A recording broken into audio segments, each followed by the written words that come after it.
Assalamualaikum semua. Bertemu kita dalam sesi PDPR Bahasa Melayu tingkatan 4 bersama Cikgu Ina. Baiklah murid-murid, hari ini kita akan belajar aspek tata bahasa jenis-jenis ayat. Standard kandungan 5.3 memahami dan menggunakan ayat yang sesuai dalam pelbagai bidang. Standard pembelajaran 5.3.4 mengenal pasti dan menggunakan ayat penyata, ayat tanya, ayat perintah dan ayat seruan yang betul mengikut konteks. Objektif pembelajaran kita pada hari ini, pada akhir pembelajaran, murid dapat mengenal pasti jenis-jenis ayat dan membina satu ayat bagi setiap jenis ayat. Kriteria kejayaan, saya akan berjaya sekiranya saya dapat menyatakan sekurang-kurangnya 4 jenis ayat bagi setiap ayat yang diberikan dan menulis satu ayat bagi setiap jenis ayat dengan betul mengikut konteks. Jenis-jenis ayat. Ayat terbahagi kepada 4 jenis iaitu: pertama, ayat penyata; kedua, ayat tanya; ketiga, ayat perintah; dan keempat, ayat seruan. Ayat penyata. Ayat yang diucapkan dengan maksud membuat satu pernyataan atau menerangkan sesuatu perkara. Ayat ini juga disebut sebagai ayat berita atau ayat keterangan. Contoh ayat penyata: Haris bersekolah di Sekolah Menengah Kebangsaan Datuk Harun.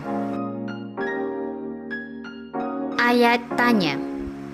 Ayat tanya digunakan untuk menanyakan sesuatu perkara. Terdiri daripada ayat tanya tanpa kata tanya dan ayat tanya dengan kata tanya. Ayat tanya tanpa kata tanya contohnya: kamu menangis? Ayat tanya dengan kata tanya contohnya: di manakah kamu tinggal? Ayat seruan. Ayat yang diucapkan dengan membawa nada atau intonasi untuk tujuan sesuatu keadaan seperti takut, marah, sakit dan sebagainya. Menggunakan kata seru seperti cis, amboi, wah, aduh, sabas, aduhai dan oh. Diakhiri dengan tanda seruan. Contoh: amboi, cantiknya baju kamu. Ayat perintah. Ayat perintah ialah ayat yang diucapkan dengan tujuan untuk menimbulkan sesuatu tindakan seperti melarang, mengajak atau meminta seseorang melakukan sesuatu. Ayat perintah boleh dibahagikan kepada 4 jenis, iaitu ayat suruhan, ayat larangan, ayat silaan dan ayat permintaan. Ayat suruhan diucapkan dengan tujuan memberi perintah atau arahan. Contoh: siapkanlah kerja itu dahulu. Kemaskan bilik tidur kamu ini.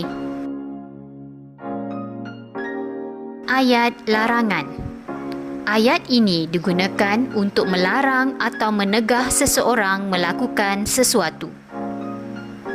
Menggunakan kata larangan seperti jangan, usah dan dilarang. Contoh: jangan bermain di situ.